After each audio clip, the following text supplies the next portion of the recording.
Hello everyone, good afternoon. Thank you for being here. Thank you for being there watching us. My name is Patrícia Matos. I used to be a news anchor, but now I'm head of communication at a member of the European Parliament's office. It's very nice to be with you here this afternoon. We are going to talk about several things, but now we start talking about leadership in women. With me, I have Beatriz Cabral, Global Head of Performance Marketing and Communications at MDS Group. Beatriz, hello, thank you so much for being here.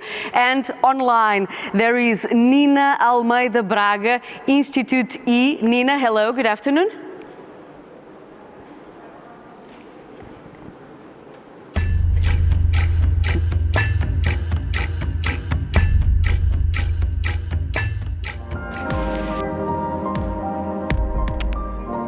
Se você juntar, empoderar grupos comunitários e, ao mesmo tempo, valorizar os materiais produzidos na floresta, você conseguiria promover o desenvolvimento humano sustentável. Nós fomos procurando esses grupos e, ao mesmo tempo, pesquisando também os materiais que eles trabalhavam. E nosso propósito nunca foi chegar em alguma comunidade com uma receita de bolo e, de uma certa maneira, vamos dizer, violar os saberes tradicionais. Muito pelo contrário, nós sempre tivemos uma atitude de respeito. Mas, ao mesmo tempo, nós entendíamos que a questão do design era fundamental para ele ganhar em escala, fazer com que, por exemplo, gere cada vez mais renda e, consequentemente, empoderamento para essas comunidades.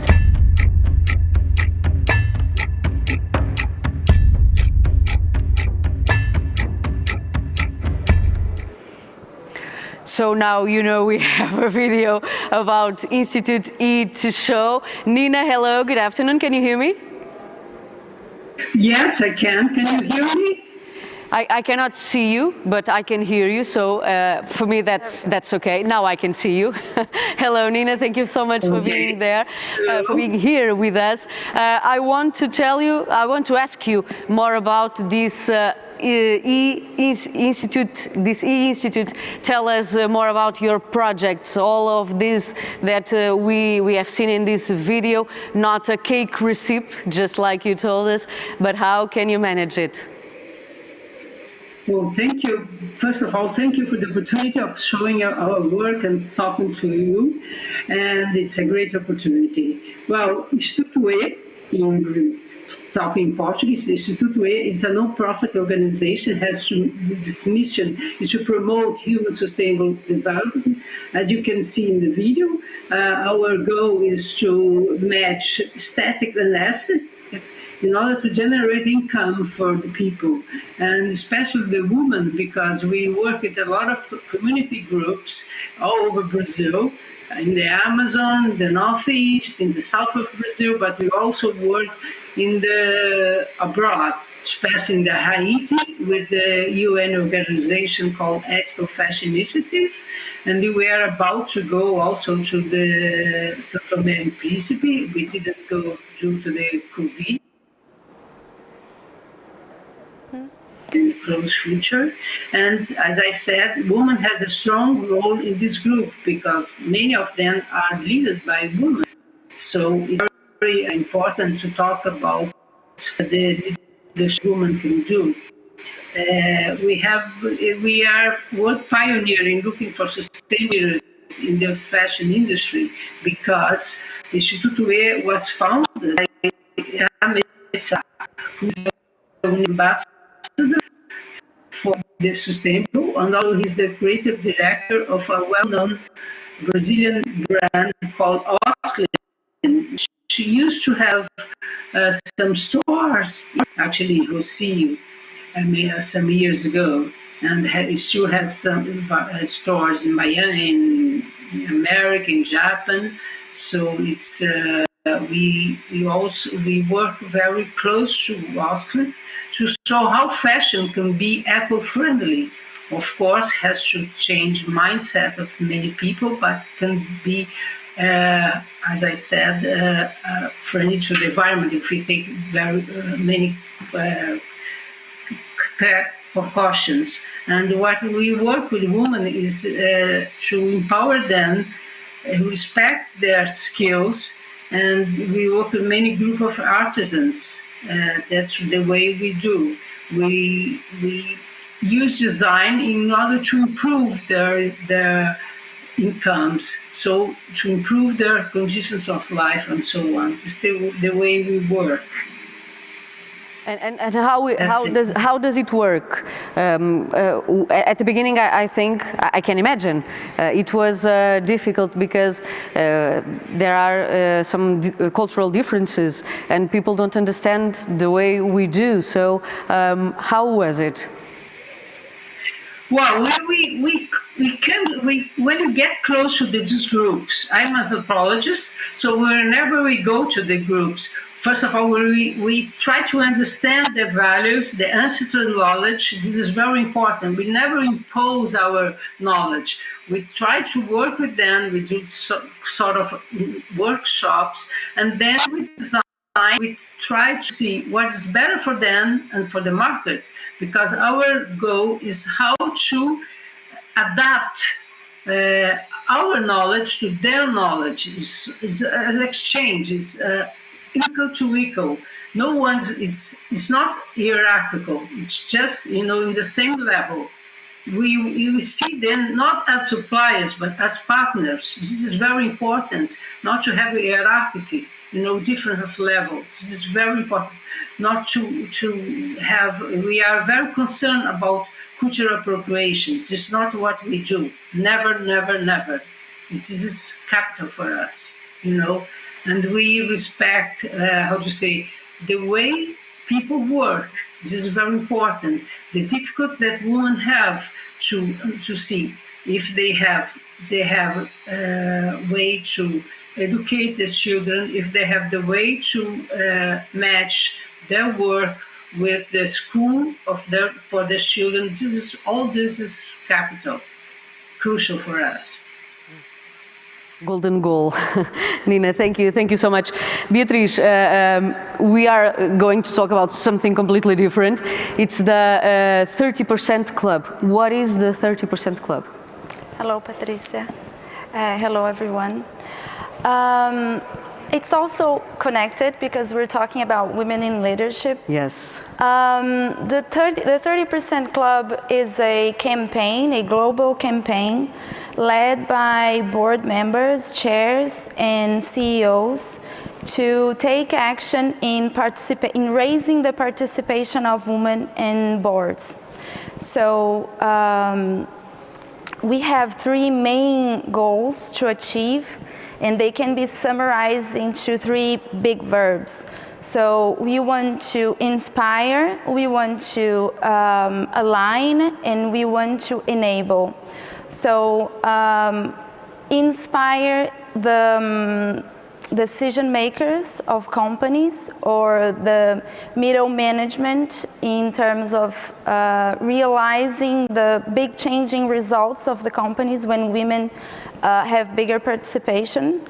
Aligning the CEOs and the chairs into being part or being a member of the 30% Club and taking part of the events or raising a hand or when it's needed to position the company in terms of driving this change, and also enabling more women to be, and now also more colored people to be part of those boards.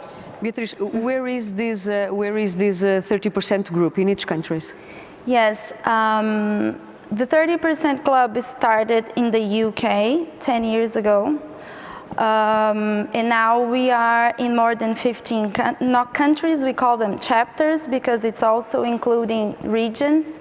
So we are in Japan, Australia, Malaysia, Middle East, North Africa, Italy, Turkey, the UK obviously, Ireland, Canada, in South America, Chile, Brazil. I'm part of the 30% in Brazil. I'm part of the steering committee. Specifically for the communications group, and we have a big goal for this year also being in Mexico. Just Mexico? What other countries? Yeah, well, the biggest goal is to... this year, 2020? 2020. We already started actions in there. Okay. It's a slow process to have a few members to start the chapter. But for the next years, the main goal is to have the G20 countries being part or raising this big change that we want to see in the biggest companies in the world.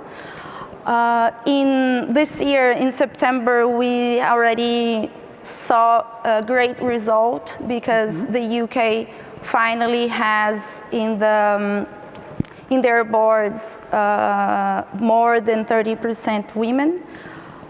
So that's a great result for us already.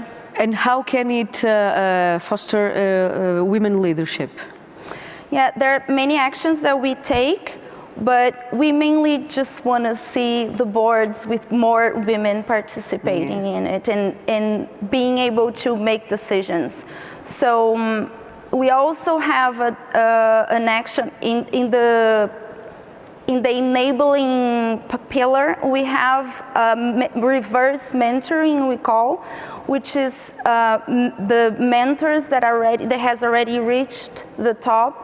Has mentees that they can listen and understand what are the main challenges for us women to get into the top and to be part of the greatest decisions of the biggest companies in the world. We are running out of time because our conversation is very short. Nina, I want to ask you, what is the next step? What can you tell us about the future? I know the future is not ours and this year is particularly new, but what can you tell us? Well, we are involved in a great project, which is the leadership is in Portugal. It's with Marianela Mirkur from the Hera City. I don't know if you ever heard of. We will talk with her after this talk. I will talk with her. And well, Instituto-e is going to be one of the suppliers or partners, which is going to supply with the work of the artisans, women artisans from South America. So this is going to be very good for us because, you know, during the pandemic, many, orders were suspended. And then with the Hera City will be a big opportunity for the women, you know, to empower them, and then they could generate income for them again.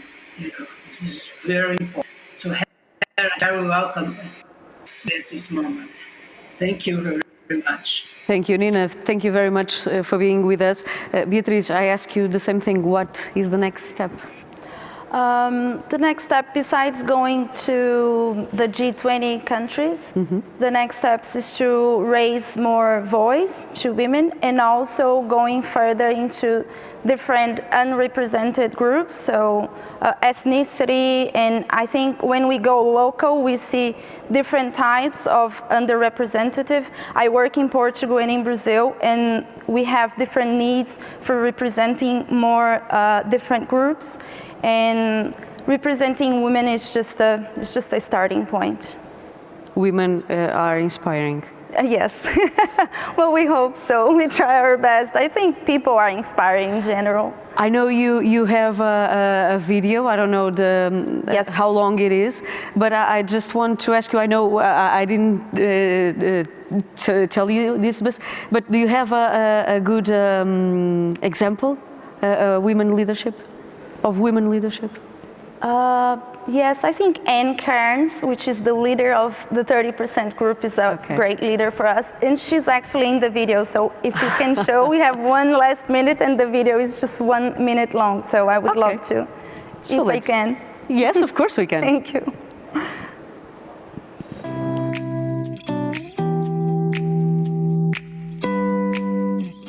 The 30% Club campaign is a group of women and men working together to really try and drive and influence change for better gender balance because it's good for business.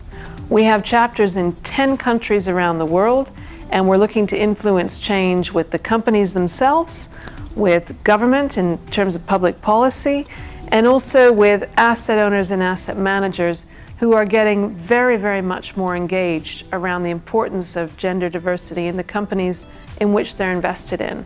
We get asked all the time, why 30%? Why not 50%? Well, actually, we would like to see gender parity, of course we would. But when we started out, we were at 12.5%. And research shows that 30% is the tipping point. In any underrepresented group, once you reach 30% in a group, then you can actually be heard in your own voice and you can actually start to have more influence. And so for us, 30% isn't the end game, 30% is the minimum. Organizations have to be very deliberate and thoughtful about ensuring that they create an open and diverse and inclusive culture that allows everyone to thrive. We're here to really help to drive the message home and to sign up companies to really commit to these targets. And we look forward to working with all of you to sign up and drive that change.